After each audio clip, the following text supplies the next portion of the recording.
Alright, module 2, your self-image. Elements of self-image, that's very important. The 3 elements of self-image, they ask it many times in exams, many times. And this is the way you see yourself. The second one, how you interpret what other people think of you. You can't write what other people think of you, that's wrong. You must say how you interpret what other people think of you. Because what other people think, that's their own business. But how you feel about it, that is what makes your self-image, that builds your self-image. So the second one is how you interpret what other people think of you. And the third one is how you would like to be, your ideal self-image. So we are all striving to be better, and that's a good thing that human beings have. We want to be better, and we have an ideal that I want to be like that. Right, now we get to the dimensions of self-image, and they also ask these. 131, the first one is your physical dimension. That is what you see when you look in the mirror, how you look. And you inherited that from your parents. You look like the way you look because your parents look like that. That's something that you can't do anything about. But we all look after ourselves. You know, you should fix your hair nicely, try to wear proper clothes and do those type of things, and not let yourself go.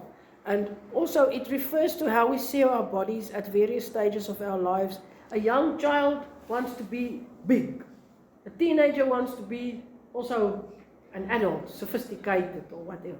And an old person wants to look young and feel young and still be able to do a lot of things. So these physical dimensions. And then also, it's a problem that we have nowadays with social media. Somebody always looks happy and always having fun, always looking good, but it's not true. You only put your best photos on Facebook or the best videos or things up somewhere. So nobody is always happy, always looking good, always having fun. And then the influencers, it's even worse. They are really polished. What a lot of makeup can do is sometimes unbelievable what they can do with makeup. And some people just have that touch, they know how to do it. Someone said MAF, math. It's makeup, angle, and filters.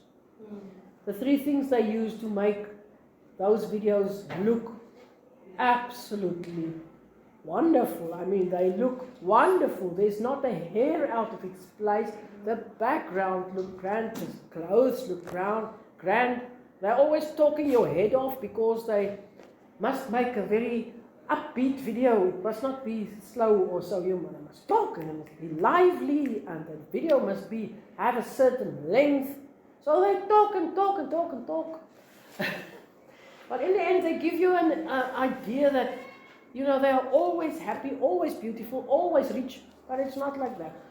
There's just a little corner in their house that they make beautiful, and they make their videos there. Because if you have enough views on your videos, you may start getting money from YouTube. So, as people, so many videos now, you can just scroll and say, now that one tries to make money. That, you know, you don't want to look at it even because you are going to waste my time because you are kind of making me watch it. It's like, and that's also what they call clickbait.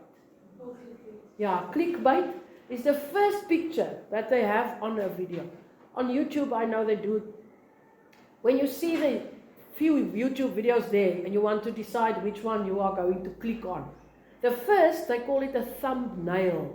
The photo that they put on the first, and that's the one that it's like a still photograph, it's not video. The first one that you see. People standing there, whatever, posing for a thumbnail. A thumbnail means it's actually a thumbnail. It means a little picture.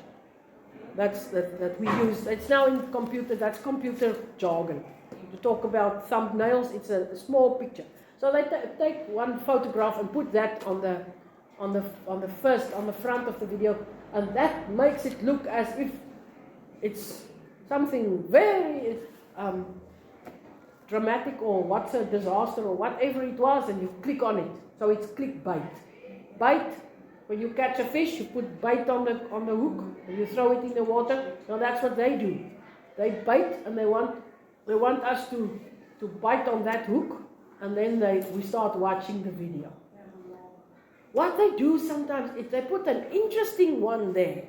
Say, for instance, house cleaning hacks or whatever.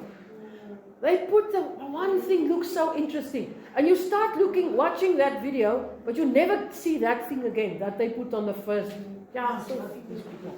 They are really trying to catch you out because they want you to watch the videos so they can make money. Okay. So the whole thing about physical dimension, don't feel bad, and don't measure yourself against people who are sometimes fake, really. Or you see only a part of their lives. You don't see all of it.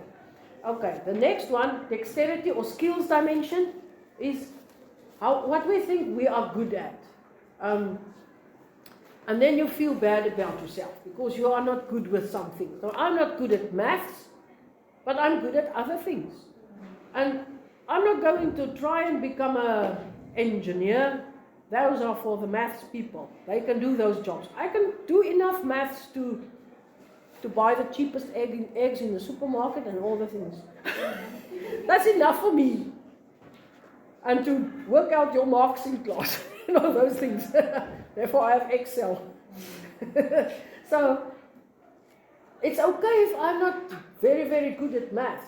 But there's other things that I'm good at. And other people are now bad at those things, I'm good at these things. So we make up the puzzle of life. It's like we make life interesting, and we all fill our spot in life. So don't feel bad if you can't do something. You can't do anything, everything. Okay, the third one, the intellectual dimension. How do you think? Do you think you are a clever person, or do you think, oh, poor me, I haven't been dished out with a lot of brains genetically? But how do you know? The way we treat each other is building you up or breaking you down. So maybe I can always explain everything to you like a child, and then you will think, oh, I must be dumb, or whatever. But if I show you that I expect a lot from you, then you will think, oh, maybe I have it in me, and I'm trying to give it. Fourth, the psychological dimension, that's our personalities.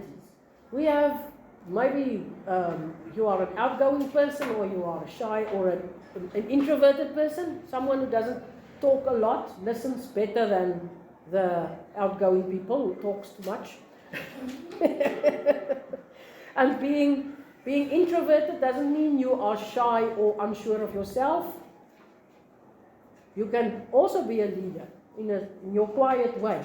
The way you make your things happen, you put your things, or you draw your lines in life, can be in a quiet way.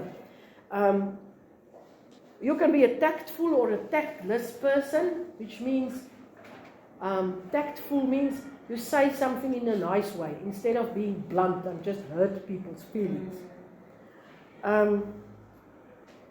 Diplomatic, more diplomatic type of person. You can be a tolerant or an intolerant person, a patient or impatient person. Considerate or inconsiderate.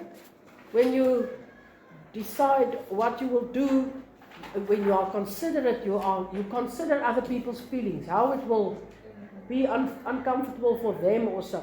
An inconsiderate person just makes his plans and goes on and doesn't care how it impacts on other people. The last one, truthful or untruthful. Maybe you are a person who likes the truth and wants to have things clear and simple, and And an untruthful person, it's very difficult to talk with someone who is not always honest. You don't know where you stand with that person. So that's the person who is maybe, you will see he's just lying about this and then about that, and always not very bluntly. Maybe he's just bending the truth, or oh no, I don't like it. Now the fifth one, the sexual dimension. There's two. That's the last one. And there's two different things. The first one is whether or not we believe ourselves to be popular with members of the opposite sex. And the second one is, how do you think we conform to the norms of society about a woman's place or a man's place? How do we conform to these things? You know, there's so much to say in the world about those things. Okay.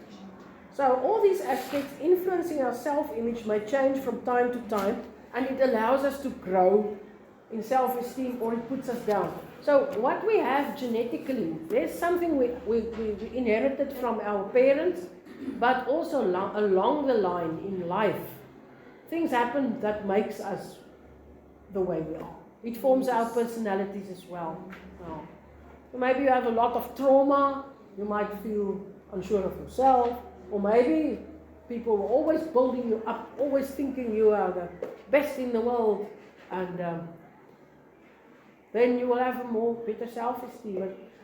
We can't control these things. Life happens to us. Yeah. But now we can sit in the next page. We will look about the characteristics of a good or a poor self-image and how we can improve it. And then on page 48, there's a little list we can do, a questionnaire that we can answer. And all of these things will make us think more about ourselves and how we are and where we can do better. And am I a person who is sensitive and taking criticism personally? Maybe I should not be like that. Try to work on myself in different ways. Okay, thanks.